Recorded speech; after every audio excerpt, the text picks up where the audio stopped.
नमस्कार, मैं हूं राजीव निशाना। आज हम आपको एक ऐसे कवि की कविता और उनके जीवन के बारे में परिचय कराने जा रहे हैं जो शायद किसी परिचय के मोहताज नहीं है। जी हाँ, मैं बात कर रहा हूं जो मेरे साथ में बैठे हैं, जाने माने कवि और अध्यापक विवेक गौतम। विवेक जी नमस्कार, स्वागत है आपका। नमस्कार निशाना जी। विवेक जी, मैं चाहूंगा कि अपना परिचय जब दें तो एक अलग अंदाज में दें, क्योंकि आपका अलग अंदाज मैंने कई बार मंचों पर देखा है। धन्यवाद राजीव निशाना जी। समाचार वार्ता का मैं बहुत बहुत आभार व्यक्त करता हूं सबसे पहले, और आपका विशेष रूप से कि आज आपने मुझे यहाँ बुलाया है। मैं व्यंग कविता करता हूं तो 4 पंक्तियां व्यंग की सुनाना चाहूंगा कि कहीं पर नहीं है पीने को पानी, कहीं पर नहीं है पीने को पानी, कहीं पूल में है भटकती जवानी, और कहीं दाने दाने को मोहताज लोग, कहीं मदिरा के साथ लगे मुर्गे का भोग। तो ऐसी स्थितियों में, और जब एक जमाना था और कई जगह मैं देखता हूं कि सूखे पर्वत जब से निर्जर हो गए हैं, सूखे पर्वत जब से निर्जर हो गए हैं, हम तभी से निर्भर हो गए हैं, और व्यर्थ हैं आदर्श की बातें हमारे देश में, थे अंगूठा छाप कल तक अब मिनिस्टर हो गए। बहुत खूब, बहुत खूब। तो आज का दौर भी यही चल रहा है, मुझे लगता है, क्योंकि चुनावों का दौर चल रहा है, तो बहुत अच्छा सटीक एक पहर पहुंचता है ये जो आपका कविता का मैं कहता हूं कि भावना है, मुझे लगता है सीधे एक नेताओं के ऊपर है। विवेक जी, कविता के साथ साथ हम चाहेंगे हमारे दर्शक आपके जीवन के उन पहलुओं को जाने जो शायद आज तक नहीं जान पाए, हम भी नहीं जान पाए हैं कि आपका जन्म कहाँ हुआ, किस तरह से आप अध्यापक बने और किस तरह से फिर कवि बन गए। बिल्कुल बिल्कुल, 1967 में लोधी कॉलोनी में जन्म हुआ, दिल्ली में ही। और जहां तक अध्यापक और कविता की बात है तो मूलतः पिताजी क्योंकि फ्रीडम फाइटर थे और फौज में भी रहे वो, और नई दिल्ली नगर पालिका परिषद से रिटायर हुए। तो जब मैं 5वीं क्लास में पढ़ता था तो पिताजी रिटायर हो गए, और घर में 4 बहनें थी। तो आप समझ सकते हैं उस दौर में उस लड़के के ऊपर जिम्मेदारी आई। पेंशन कुछ भी नहीं हुआ करती थी उस दौर में, और हम नौकरी की तलाश में थे, पढ़ाई भी की, काम भी किया। और 20 साल की उम्र में दिल्ली नगर निगम में मैं शिक्षक हो गया 1987 में, और दिल्ली में मेरा पहला नंबर था पैनल के अंदर, रिटन और इंटरव्यू के बाद। तो इस तरीके से मैं शिक्षा में आ गया, शिक्षण जगत में आ गया। लेकिन एक जो आप कह रहे हैं ना कविता कैसे, तो एक खालीपन जो होता है कि जो आप बनना चाहते नहीं बन पाए, तो उस खालीपन को भरने के लिए कि आपको कैसे अपने समाज में अपनी आइडेंटिटी क्रिएट करनी है, पहचान बनानी है। तो मुझे लगा कविता मेरे पूर्वजों से मेरी रगों में बहती है, पिताजी भी लिखते थे ब्रज भाषा में। अरे वाह। तो वो कविता कहीं ना कहीं मेरे अंदर प्रवाहित होती रही, और मैंने कविताएं लिखी, व्यंग उसका मूल स्वर रहा। सबसे पहले याद होगा, क्योंकि आज जिंदगी में आदमी कहीं भी कितना भी तरक्की कर ले, वो पहली कविता वो शायद जिंदगी में कभी नहीं भूलता। वो पहली कविता कौन सी थी? हाँ बिल्कुल, 1984 में जब इंदिरा गांधी का देहांत हुआ, तो मैं टीचर्स ट्रेनिंग कर रहा था। तब दिल्ली में एक ही इंस्टीट्यूट होता था दरियागंज में, टीचर ट्रेनिंग इंस्टीट्यूट, TTI कहलाता था। तो हमारे टीचर थे डॉक्टर जयनारायण कौशिक। बाद में तो मैंने भी श्रीनगर गढ़वाल यूनिवर्सिटी से PhD की, और नौकरी में रहते हुए MA MAd PhD सब किया, और डॉक्टर की उपाधि भी प्राप्त की मैंने श्रीनगर गढ़वाल विश्वविद्यालय से। तो डॉक्टर जयनारायण कौशिक ने एक कहा कि कुछ लिख के लाओ, इंदिरा गांधी का देहांत हुआ है।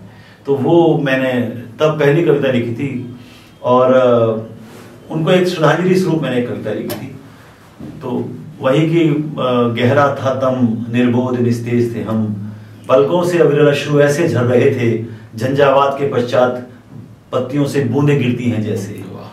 तो एक झंझावात जैसा आया था देश में, लोगों को लगा कि अब क्या होगा, अब क्या होगा, क्योंकि 71 की लड़ाई, बांग्लादेश बना देना, और एक ऐसी मजबूत लीडर का जाना उस समय, और दुनिया ने उसकी प्रशंसा की थी, और एक अलग छवि बनी थी देश की। हालांकि उसके साथ और पक्ष भी जुड़े हुए हैं, इमरजेंसी भी जुड़ी हुई है, लेकिन जो प्लस है उसे हम प्लस कहें, जो माइनस है उसे माइनस कहें। अच्छा, आपकी अब तक कितनी किताबें हैं जो आ चुकी हैं? क्योंकि मेरे हाथ में है खरीदी हुई नींद, ये शायद आपकी लिखी हुई है, जो आज आपने मुझे भेंट भी की है। जी। और वाकई ये देखिए आज आपने भेंट की है, बहुत अच्छा लगा। तो अब तक ऐसी कितनी किताबें जो हैं अपनी प्रकाशित हो चुकी हैं? मेरे 4 कविता संग्रह प्रकाशित हो चुके हैं, और मेरा बड़ा सौभाग्य रहा कि मैं हिंदी अकादमी दिल्ली सरकार का सदस्य भी रहा, संचालन समिति का, और मेरी 4 कविताओं किताबें और 14 किताबें अन्य विषयों पर प्रकाशित हैं, जिसमें भारत रत्न से अलंकृत विभूतियों पर भी एक किताब मेरी प्रकाशित है, और डिजास्टर मैनेजमेंट पे भी है और अन्य विषयों पे भी। खूबसूरत इंडिया भी एक बड़ी किताब है जो मेरी खूबसूरत इंडिया पूरे देश का आपको परिचय कराती है, तो वो किताबें भी हैं।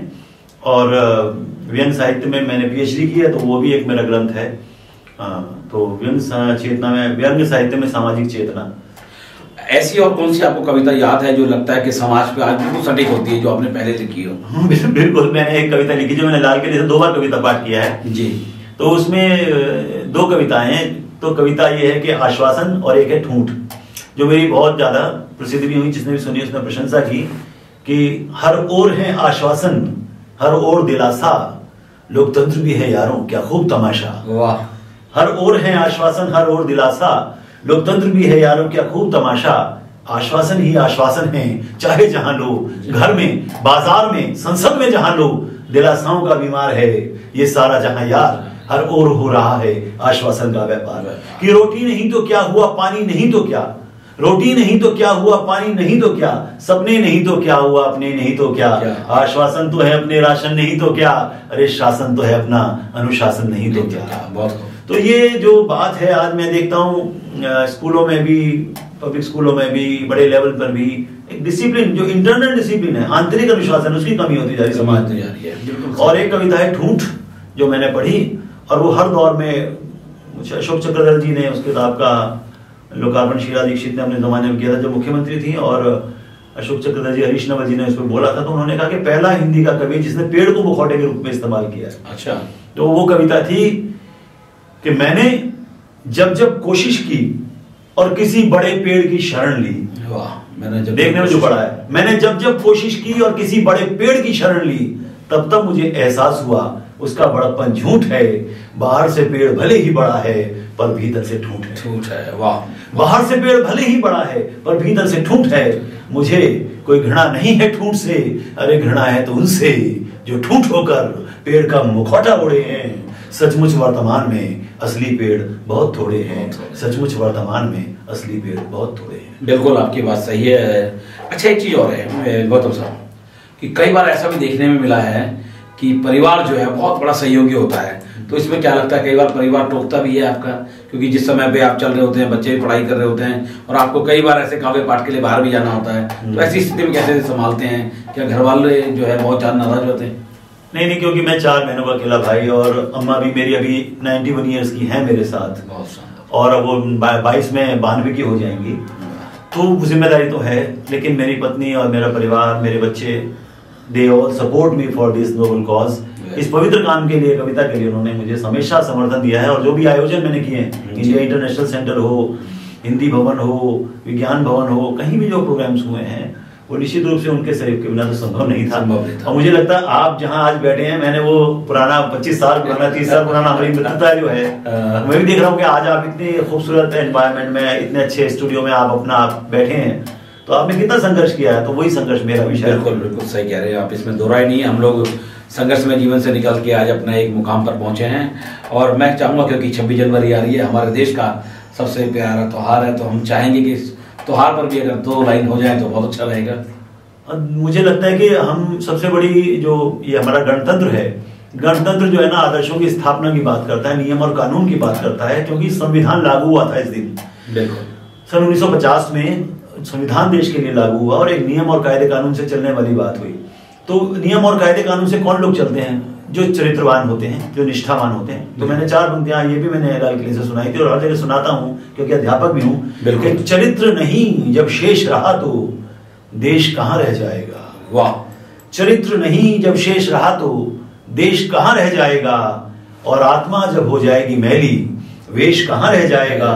पर तुम जब चल दोगे उठकर तो क्या राहें और क्या मंजिल, सब बिछ जाएंगे कदमों में, कुछ शेष कहाँ रह जाएगा। सब बिछ जाएंगे कदमों में, कुछ शेष कहाँ रह जाएगा। और मुझे एक जब्तशुदा गीत की पंक्तियां थी कि छीन सकती है नहीं, ये मेरा गीत नहीं है, लेकिन अंग्रेजों ने जब्त कर लिया था इस गीत को। अच्छा। कि छीन सकती है नहीं सरकार वंदे मातरम, हम गरीबों के गले का हार वंदे मातरम, और जेल में चक्की घसीटे भूख से है मर रहा, उस समय भी बक रहा बेजार वंदे मातरम, और फांसी के तख्ते चढ़ा कह रहा जल्लाद से, भौंक दे तू सीने में कटार वंदे मातरम। तो ऐसे शहीदों को भी मैं नमन करना चाहता हूँ 26 जनवरी पर, जिनके गीत जब्त हुए, बिल्कुल। और उन्होंने अंग्रेज सरकार की चूल्हे हिला के रख दी, जिनको हम नमन करते हैं आज के दिन कि उनकी वजह से संविधान का दिन हम देख पाए। और ये सब हम आज मनाने जा रहे हैं गणतंत्र अपना, और आज़ादी का 75वां अमृत महोत्सव चल रहा है इस देश में। तो मैं तो समझता हूँ, मैं बहुत गौरव अनुभव करता हूँ कि मैं आपके साथ बैठा हूँ। और क्योंकि लोकतंत्र का चौथा स्तंभ जो है वो तो पत्रकारिता ही है, और आपने संभाला हुआ है। बहुत बहुत धन्यवाद विवेक गौतम जी। आज मुझे लगता है कि हमारे उन दर्शकों को अनछुए आपके पहलुओं के बारे में जानकारी मिली होगी, और बहुत अच्छे आपने कविता के माध्यम से जो शुरुआत करने के बाद अंत भी कविता के माध्यम से किया, उसके लिए बहुत बहुत धन्यवाद। नमस्कार। बहुत बहुत शुक्रिया। तो दोस्तों, अभी आपने देखा कि विवेक गौतम जी ने किस तरह से अपने अनछुए पहलुओं को आज हमारे साथ साझा किया। मुझे लगता है कि यही साझापन जो है आपको बहुत जानकारी भी देगा और आपको प्रेरित भी करेगा कि अगर आपके मन में भी कोई भाव छिपे हुए हैं कवि बनने के लिए, तो आप भी एक अच्छे कवि बन सकते हैं। आज के लिए इतना ही, फिर करते हैं मुलाकात। नमस्कार।